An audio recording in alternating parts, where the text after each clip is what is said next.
Hello everybody, don't mind me. I'm just having an existential crisis here.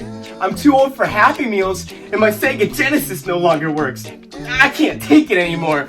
The year is 1989, everybody's doing cocaine because it's the 80s, VHS isn't laughable, and Nintendo looks like trash because the Sega Genesis just came out.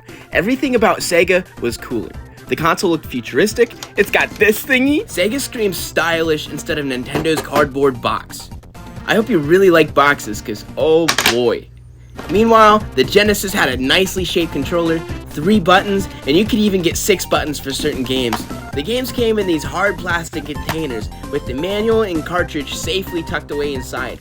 That's the one thing I miss is manuals. I wish today's games still did this. Nintendo just gave you a cardboard box like we were uncivilized animals or something. While everyone was excited about some fat plumber kicking the crap out of turtles, the cultured were losing their minds over the Genesis. I mean, look at this. Compared to what Nintendo was doing at the time, it's just night and day. With the arrival of the Genesis and its edgy advertisements, it quickly gained popularity with the older crowd. Sega also made the decision to leave blood in Mortal Kombat and ran ads on more mature channels like MTV. They were grabbing the attention that the family-friendly Nintendo couldn't. In 1991, the Super Nintendo released to compete with the Sega Genesis, but by now Sega had established themselves in the video game market and had plenty of time to develop their own Mario. Sonic, releasing in 1991, didn't completely make everyone forget about the Super Nintendo, but Sonic definitely helped make Sega a worthy competitor in the video game market.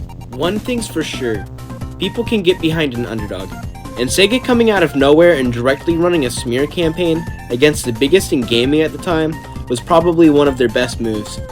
But with the next generation of 32-bit systems just around the corner, and Sega of America and Japan not communicating properly, the Sega Genesis got put on life support instead of simply retired. With the release of the 32X in 1994, Sega quickly went downhill because consumers were left confused.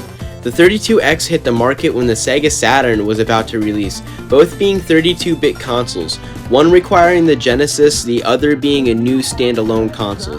They essentially created competition with themselves.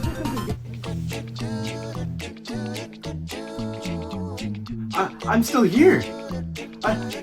Maybe this is a sign. Maybe life is worth living. Maybe I need to just rethink things and just start over. Maybe I can just turn over a new leaf.